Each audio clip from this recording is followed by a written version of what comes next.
उधर कोचिंग की इमारत की एनओसी से बड़ा खुलासा हुआ है। कोचिंग सेंटर को 9 जुलाई को मिली थी एनओसी। एनओसी के मुताबिक बिल्डिंग में थे 2 बेसमेंट। कोचिंग सेंटर में अवैध तरीके से बनी लाइब्रेरी। नॉर्थ एमसीडी ने भी स्टोरेज बनाने की दी थी इजाजत। नियमों की अनदेखी कर बनाई गई लाइब्रेरी। दिल्ली के राजेंद्र नगर में आईएस कोचिंग के बेसमेंट में पानी से भरने से हुआ बड़ा हादसा। डूबने से 3 छात्रों की हुई थी मौत। बेसमेंट में बनी लाइब्रेरी में मौजूद थे 35 छात्र छात्राएं। हादसे में नवीन, श्रेया और तानिया नाम के 3 छात्रों की मौत हुई है। छात्रों की मौत से तीनों के घरों में पसरा मातम। तो आईएस कोचिंग के बेसमेंट में पानी भरने से हुआ हादसा। दिल्ली हादसे में शिकार हुए मृतक के परिजनों से मिली स्वाति मालीवाल। अस्पताल में की मुलाकात। परिजनों को दिया हर मदद का आश्वासन। कोचिंग हादसे पर शहजाद पूनावाला का आम आदमी पार्टी पर निशाना। लाइब्रेरी के लिए कोचिंग माफिया से पैसे लेने की कही बात। एक विद्यार्थी ने 26 जून को शिकायत की थी कि इसी क्लास में बेसमेंट में इल्लीगली लाइब्रेरी और क्लासरूम चलाई जा रही थी। ये बहुत बड़ा खतरा था, पर क्योंकि एमसीडी में बहुत बड़ा भ्रष्टाचार हो रहा है, इस पर कोई कार्रवाई नहीं की जा रही है। राजेंद्र नगर में हुए हादसे पर राहुल गांधी ने किया ट्वीट। हादसे को बताया दुर्भाग्यपूर्ण। मृतक के परिजनों के प्रति व्यक्तिगत संवेदनाएं। राजनगर हादसे पर दिल्ली डीसीपी का बयान। कहा, घटना दुर्भाग्यपूर्ण। पानी में फंसे रहने से हुई 3 छात्रों की मौत। इसमें रजिस्टर कर लिया है। ये एफआईआर राजेंद्र नगर थाने में दर्ज किया गया है under section 105, 1061, 115(2), 290 and 35 BNS। Coaching हादसे पर दिल्ली के मेयर का दावा। कहा, एनओसी का किया गया गलत इस्तेमाल। लापरवाह अफसरों पर लेंगे एक्शन। यूज और स्टोरेज के लिए और कार लिफ्ट के लिए यूज होगा। तो मैं बताना चाहती हूँ कि अगर इस प्रकार से इल्लीगल तरीके से या प्रॉपर्टी को मिसयूज कर अगर ऐसे कोचिंग सेंटर्स बेसमेंट में चल रहे हैं तो उन पर कार्रवाई होगी, और साथ ही अगर कोई अधिकारी जिम्मेदार होगा उस पर भी सख्त से सख्त कार्रवाई होगी। राजेंद्र नगर हादसे पर दिल्ली बीजेपी अध्यक्ष वीरेंद्र सचदेवा की मांग। कहा, छात्रों के परिजनों को मिले मुआवजा तो मंत्री आतिशी का हो इस्तीफा। दिल्ली की मंत्री कितने घंटे हो गए इस हादसे को हुए, अब तक हिम्मत नहीं जुटा पा रही है वहां जाने की, और कहती हैं जांच करेंगी। क्या जांच करेंगी आप? आपको तो तुरंत इस्तीफा देना चाहिए। दिल्ली बीजेपी प्रदेश अध्यक्ष वीरेंद्र सचदेवा ने राजेंद्र नगर घटना पर दिया बयान। कहा, दिल्ली सरकार की लापरवाही है, नालों की सफाई नहीं की गई है। कोचिंग हादसे पर आप एमएलए दुर्गेश पाठक का बयान। कहा, मामले की होगी निष्पक्ष जांच। वहीं बेसमेंट में कमर्शियल एक्टिविटी को बताया गलत। एक्टिविटी बंद नहीं होगी तब तक ये नहीं रुकेगा। बेसमेंट में बच्चे पढ़ क्यों रहे थे? बेसमेंट में बच्चे क्या कर रहे थे? लाइब्रेरी खोल रखी है, बच्चे पढ़ा रहे हैं। ये टोटल क्रिमिनल एक्टिविटीज़ है। इनके खिलाफ सख्त से सख्त कार्रवाई होनी चाहिए। जब तक आप ये बेसमेंट और कोचिंग इंस्टीट्यूट के खिलाफ कार्रवाई नहीं करोगे, ये पूरा सिस्टम बनवा लेंगे। छात्रों के साथ धरने पर बैठी थी स्वाति मालीवाल। दिल्ली सरकार पर उठाए गंभीर सवाल। कहा, दोषियों पर होनी चाहिए कड़ी कार्रवाई। कि ये कोई लापरवाही या डिजास्टर नहीं है, ये एक मर्डर है। मैं ये मानती हूँ कि एफआईआर ऐसी दर्ज होनी चाहिए और इतना सख्त कार्यवाही होनी चाहिए जो भी लोग इन्वॉल्व हैं। हादसे पर स्वाति मालीवाल ने कहा कि यह लापरवाही नहीं, हत्या है। घटना के लिए दिल्ली सरकार जिम्मेदार है। एमसीडी के सारे दावे खोखले। हादसे को लेकर छात्रों में आक्रोश। दिल्ली सरकार और एमसीडी को जवाबदेही तय करनी ही होगी। एफआईआर दर्ज होनी चाहिए।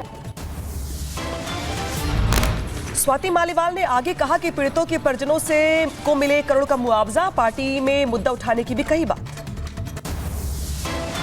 अपील करती हूँ दिल्ली सरकार के मंत्री से, मेयर से, अपने एसी वाले कमरों में से, आलीशान घरों में से उतर के यहाँ पे आइए, इनका हाल जानिए और एक एक परिवार को कम से कम 1 करोड़ की राशि दे। बाकी दिल्ली के राजेंद्र नगर में हुई घटना को लेकर शहजाद पूनावाला का आप सरकार पर बड़ा हमला। कहा, यह हादसा नहीं, दिल्ली सरकार की लापरवाही की वजह से हुआ है। ये हादसा नहीं, ये आम आदमी पार्टी के द्वारा किया गया हत्या है। ये आपराधिक लापरवाही है। राजेंद्र नगर घटना पर बोले फायर डायरेक्टर अतुल गर्ग। कहा, घटनास्थल पे पहुंचने के दौरान सेम था सड़क और बेसमेंट का पानी। 12 फीट तक भरा था पानी। बेसमेंट में पूरा पानी भरा हुआ था और बेसमेंट और सड़क का लेवल एक हो चुका था, तो इसलिए शुरू में जब हमने पंप निकाल के पानी निकालने की कोशिश की तो वो पानी जो था वापस बेसमेंट में जा रहा था। मतलब आप कह सकते हैं शुरू के आधा घंटे हमें कोई पानी निकालने में सक्सेस नहीं मिली, because water level at basement and the road level were the same. Rajendra Nagar की घटना में मृतक छात्रा श्रेया यादव के चाचा का बयान, कहा सिस्टम की नाकामी के चलते खुद ही अपनी भतीजी इंस्टीट्यूट के मालिक के खिलाफ होनी चाहिए कठोर कार्रवाई। रोड के कोचिंग में आया जहाँ पे घटना हुई थी, तो वहाँ डीसीपी साहब से मैंने पूछा, तो उन्होंने नाम पूछा कौन हो कैसे हो, तो उन्होंने बताया, तो बोले श्रेया यादव शायद जो है उसमें है। केशव मौर्य के समर्थन में आए यूपी के मंत्री धर्मवीर प्रजापति, कहा संगठन जब काम करता है तो बनती है सरकार और विधायक।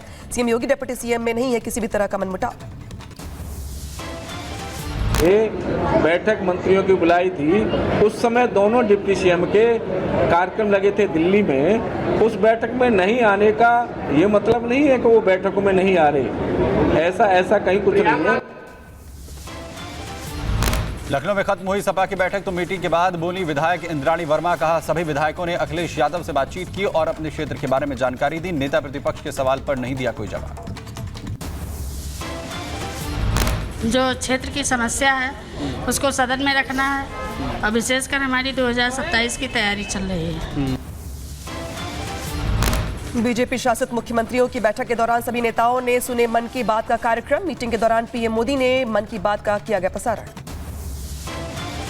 दिल्ली में बीजेपी की बैठक के दौरान हुआ फोटो सेशन, पीएम मोदी ने पार्टी के दिग्गज नेताओं के साथ खिंचवाई फोटो। राजस्थान झारखंड समेत 9 राज्यों के राज्यपालों की नियुक्ति, संतोष गंगवार को मिली झारखंड की जिम्मेदारी, तो राधाकृष्णन को महाराष्ट्र और गुलाबचंद कटारिया होंगे पंजाब के राज्यपाल। पीएम मोदी के मन की बात कार्यक्रम का 112वां एपिसोड प्रसारित। कार्यक्रम में प्रधानमंत्री ने की ओलंपिक की चर्चा। पेरिस में हो रहे ओलंपिक को लेकर मन की बात कार्यक्रम में बोले पीएम मोदी, कहा पूरी दुनिया में पेरिस ओलंपिक की चर्चा है, देशवासी अपने खिलाड़ियों का बढ़ाए हौसला।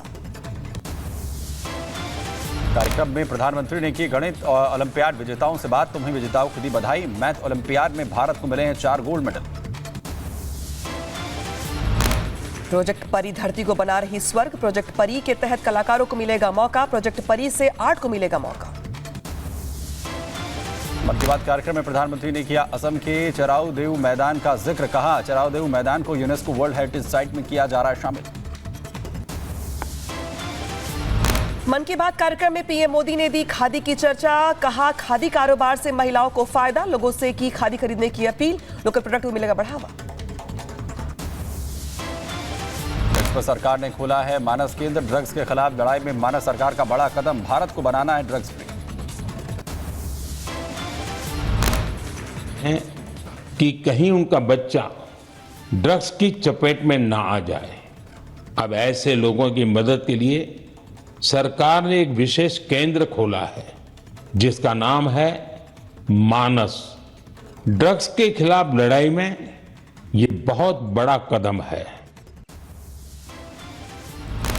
मन की बात कार्यक्रम में एक पेड़ मां के नाम अभियान पर पीएम मोदी ने की चर्चा, कहा इस अभियान से जुड़ रहे हैं लोग।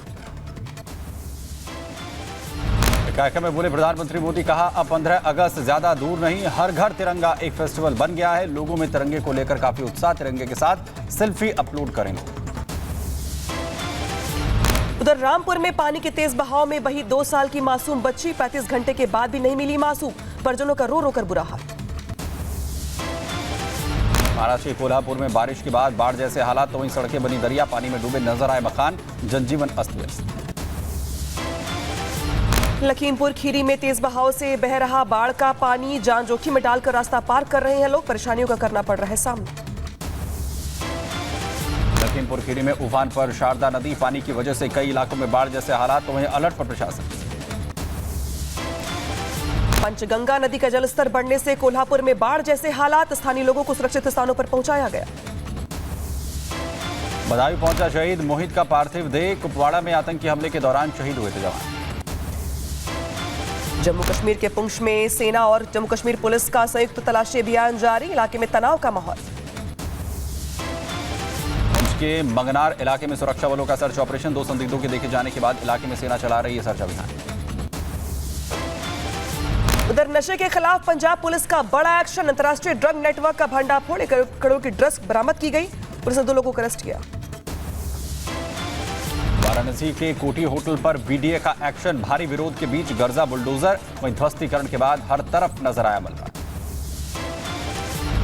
झारखंड के आईएएस आदित्य रंजन का एक वीडियो वायरल हुआ। शिक्षकों को धमकाते दिखाई दिए। कहा स्कूल में टीचर चप्पल पहनकर आए तो उसी से मारेंगे। इसके वायरल वीडियो होने के बाद शिक्षक संघ में नाराजगी, तो वहीं सीएम हेमंत सोरेन को सौंपा गया ज्ञापन। आईएएस के खिलाफ एक्शन लेने की मांग। उधर नवी मुंबई में हिट एंड रन का मामला आया सामने। हाई स्पीड इनोवा कार ने एक ऑटो रिक्शा वाले को टक्कर मारी। हादसे में ऑटो चालक की मौत हो गई। मेरठ में टोल मांगने पर दरोगा ने दिखाई पिस्टल, तो मामला सामने आने के बाद बिठाई गई जांच। एसएसपी ने किया निलंबित। अमृतसर के तेजपाल की मौत का मामला। मृतक तेजपाल की मां का होगा डीएनए टेस्ट। मृतक के शव की पहचान के लिए करवाया जाएगा डीएनए टेस्ट। उत्तर प्रदेश के मिर्जापुर में सड़क हादसा। लोडर और बस हुई भीषण टक्कर। हादसे में 3 लोगों की मौत हुई है, कई लोग घायल। बंगाल के झारग्राम में हुआ हादसा। छत से गिरे कंक्रीट से बड़े स्लैब गिरे। इसके अलावा यहाँ जो तस्वीर निकल के सामने है, जहां पे चिंता का माहौल बना हुआ है। बिहार के मुजफ्फरपुर में 2 बोगियों के बीच में कूदा युवक। ट्रेन की चपेट में आने से हुई मौत। घटना सीसीटीवी में कैद। यूपी के मिर्जापुर में हुआ सड़क हादसा। लोडर और बस में हुई भीषण टक्कर। हादसे में 3 लोगों की मौत, 22 लोग गंभीर रूप से घायल। हाथरस में अनियंत्रित होकर पलटी डबल डेकर बस। हादसे में 16 लोग घायल हुए हैं। घायलों को अस्पताल में कराया गया भर्ती।